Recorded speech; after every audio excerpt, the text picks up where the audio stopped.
বাংলাদেশের সঙ্গীত ইতিহাসে গৌরব এবং আবেগ জড়ানো এক নাম সাবিনা ইয়াসমিন। বাংলা চলচ্চিত্রের গানে তার কণ্ঠ যেন অবিস্মরণীয় এক অধ্যায়। তাকে বাদ দিয়ে আঁকা যায় না সঙ্গীত ঐতিহ্যের পূর্ণাঙ্গ ছবি। সম্প্রতি কিংবদন্তি এই সঙ্গীত শিল্পী মুখোমুখি হয়েছেন যমুনা টেলিভিশনের, জানিয়েছেন সঙ্গীত ও ইন্ডাস্ট্রি নিয়ে নিজস্ব ভাবনার কথা।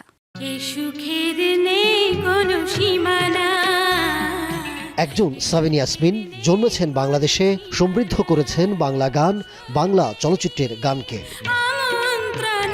গৌরবময় সেই যাত্রা পৌঁছেছে 6 দশকে। বাংলা গানের শ্রোতারা চিরঋণী তার কণ্ঠের মায়ায়, যে ঋণ শোধ হবার নয়। শিল্পী এবং শ্রোতার সুরের এই বন্ধন যেন আজীবনের। কণ্ঠে তিনি গান তুলেছেন প্রবীণ নবীন সবার সাথে। নতুনের সাথে ছুটে চলা কিভাবে দেখেন তিনি। আজকাল তো গানের মনে করেন যে সুরের ধারা বদলেছে, তারপর লেখনী সেটাও বদলেছে। তো সেই হিসাবে নতুন শিল্পীরা এই নতুন ধরনের গানগুলো খুব ভালো গাইছে, খুবই ভালো গাইছে। তো যে যার মতন করে বেশ ভালো গেছে। সবার সঙ্গে মানে কি বেশি কারোর সঙ্গেই গাওয়ার আমার সৌভাগ্য হয়নি। যার যার সঙ্গে আমি গিয়েছি, আমি দেখেছি যে ঠিক আছে, ভালোই আছে সবাই।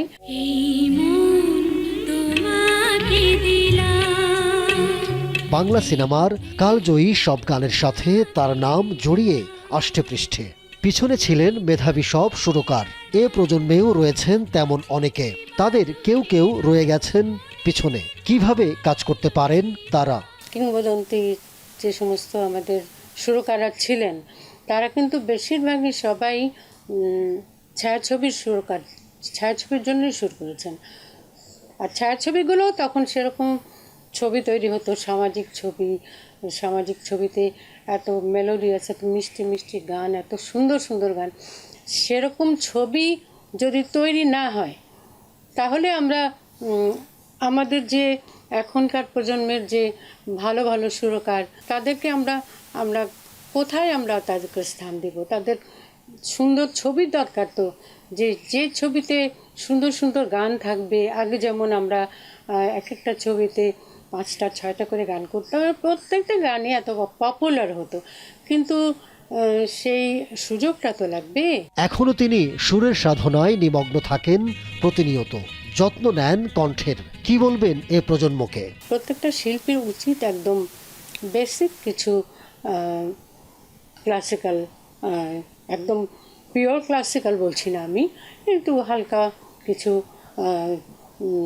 সারেগামা বা এই ধরনের বিভিন্ন রাগরাগিনী, এগুলো একটু জানলে খুব ভালো হয়। এবং রেয়াজ তো করতেই হবে।